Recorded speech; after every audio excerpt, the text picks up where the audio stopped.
What if the greatest superpower in human history wasn't collapsing because of an external enemy, but because of its own decisions? Not because its military was defeated, not because its economy was destroyed, but because its relationship with the world was changing. For nearly 80 years, the United States didn't just dominate the global system, it was the global system. Its currency was the backbone of international trade. Its military was the shield of entire continents. Its alliances formed a web of power that stretched across Europe, Asia, and beyond. But then came a leader who promised something radically different, a leader who looked at the global order America built and saw weakness, a leader who believed America had been exploited, a leader who promised to put America first. That leader was Donald J. Trump. And the question that now divides economists, generals, diplomats, and citizens alike is this: did Donald Trump save America, or did he begin to unravel it? To understand this question, you have to go back to the moment America became something unprecedented. After World War II, much of the world lay in ruins. Europe was devastated, Japan was shattered, entire economies had collapsed, but the United States stood untouched. Its factories were intact. Its infrastructure was booming. Its economy represented nearly half of the world's total output.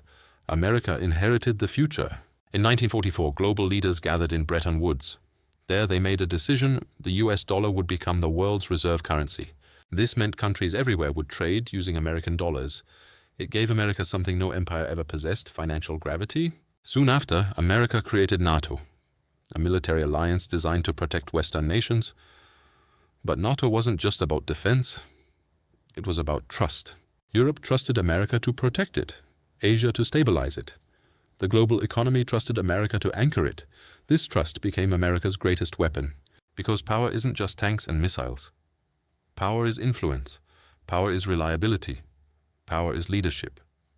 For decades, America provided all three. Even when it made mistakes, the world still depended on America. But underneath this dominance, something was slowly changing. Factories that once employed millions began moving overseas. Countries like China offered cheaper labor. Corporations followed profit. Townships began dying. Steel towns became ghost towns. Middle-class workers lost their livelihoods. And while global trade made corporations richer, many Americans felt left behind. To economists, globalization was efficient. To investors, it was profitable. But to millions of Americans, it felt like betrayal. This frustration simmered for decades, until finally it found a voice. Donald Trump was not a traditional politician. He was an outsider. He said things politicians never said. He attacked trade deals, allies, and globalization itself. He claimed America had been exploited by everyone. In 2016 he won, not because he was universally loved, but because he represented disruption, revenge, and change. He wasted no time. He delivered on his most controversial weapon: tariffs. Tariffs are taxes on imported goods, designed to encourage domestic buying in theory. Trump imposed massive tariffs on China: steel, electronics, machinery. This was not just economic policy, this was economic warfare. China responded immediately with tariffs of its own. American farmers were the first casualties as prices for soybeans collapsed. The pain was real. But Trump argued this pain was necessary. He believed China had cheated for decades, stolen property, and manipulated currency. He saw tariffs as a correction. But China wasn't the only target. Trump imposed tariffs on Canada and the EU too.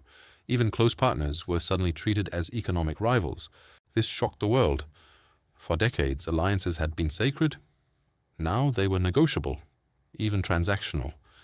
Global trade tensions escalated. Markets became unstable, supply chains became uncertain.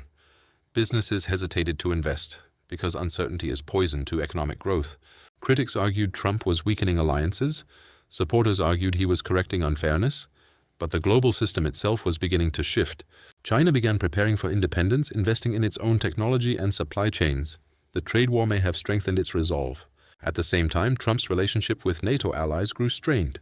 He criticized members for spending too little, alarming Europe. NATO was a symbol of unity. If allies doubt your commitment, they prepare for a world without you. Trust was eroding significantly. Then came the unusual proposal: buying Greenland. While it sounded absurd, Greenland holds strategic military value. But the approach shocked Denmark. It reinforced a perception that America was becoming unpredictable, and unpredictability creates fear in the geopolitical landscape. Meanwhile, Trump's approach to Russia raised questions. Critics feared weakness, supporters argued diplomacy prevents war. Both sides reached opposite conclusions. This division wasn't just global, it was domestic. Polarization reached historic levels. Americans disagreed on policies and reality itself. But despite the chaos, some economic indicators remained strong. Unemployment fell and stock markets reached record highs during parts of his term. Supporters saw proof of success. Critics argued the gains were temporary or uneven. The truth was complicated by many forces.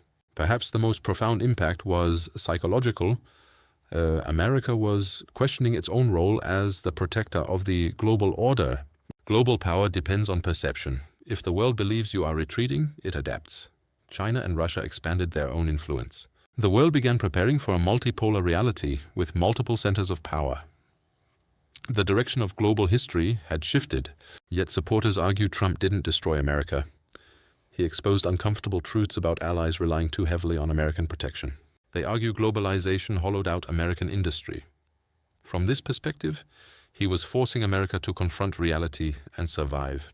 But disruption carries risk. Once trust is broken, it is difficult to restore. And trust is the foundation of global leadership. Today, the consequences continue to unfold. America remains powerful, but its relationships and predictability have changed forever. The question is no longer whether America is powerful, but whether that power is transforming or eroding through internal divisions. History shows empires rarely collapse suddenly.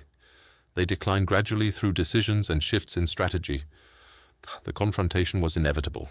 Whether this confrontation ultimately saved or weakened America is a question history has not yet answered. The story isn't over.